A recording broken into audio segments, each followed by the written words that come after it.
नमस्कार। आज हम 2025 की उन 15 बड़ी ग्लोबल घटनाओं को समझेंगे जो भारत के भविष्य पर सीधा असर डाल रही हैं। तो सवाल ये है कि ये सब घटनाएं भारत की सुरक्षा और अर्थव्यवस्था को आखिर कैसे बदल रही हैं। सबसे पहले बात करते हैं भारत के पड़ोस की, जहां इस वक्त चुनौतियां सबसे ज्यादा हैं।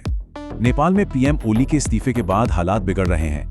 हमारी $8.5 बिलियन की ट्रेड पार्टनरशिप खतरे में है। म्यांमार से 95,000 शरणार्थी आ चुके हैं, इसलिए भारत ने बॉर्डर पर बाड़ लगाने का काम तेज कर दिया है। बांग्लादेश के साथ भी तनाव बढ़ रहा है। भारत ने जवाबी कार्रवाई में वीजा सर्विस भी रोक दी है।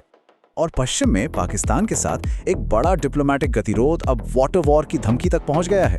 भारत ने सिंधु जल संधि को अबेयांस में डाल दिया है, मतलब इस डील पर एक तरह से रोक लगा दी है।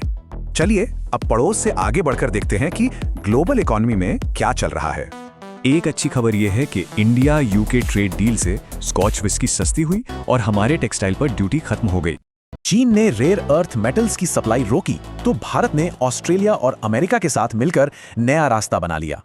सोने के दाम तो स्थिर हैं, लेकिन इंडस्ट्रियल डिमांड के चलते चांदी ने 2 लाख रुपए किलो का रिकॉर्ड तोड़ दिया है। ट्रंप 2.0 प्रशासन के साथ जो ट्रेड वॉर का खतरा था, वो डिप्लोमेसी के जरिए फिलहाल टल गया है। अब बात करते हैं दुनिया भर में चल रहे बड़े संघर्षों और उनके असर की। यूक्रेन में रूस लगातार आगे बढ़ रहा है। सिवर्स्क जैसे अहम शहर पर कब्जा यूक्रेन के लिए एक बड़ी हार है। लेबनान में 1 साल से सीजफायर तो है, लेकिन हमलों के कारण शांति अभी भी बहुत नाजुक बनी हुई है। पूर्व राष्ट्रपति ट्रंप ने युद्ध में हुए नुकसान के जो नए आंकड़े दिए हैं, वे वाकई चौंकाने वाले हैं। और आखिर में देखते टेक्नोलॉजी और भविष्य में बनने वाले नए गठबंधनों को।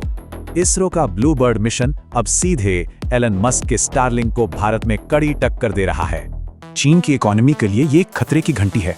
वहां 16% कंपनियां सिर्फ कर्ज पर चल रही हैं। पीएम मोदी के दौरे के बाद जापान ने भारत में अपना इन्वेस्टमेंट टारगेट बढ़ाकर 10 ट्रिलियन येन कर दिया है।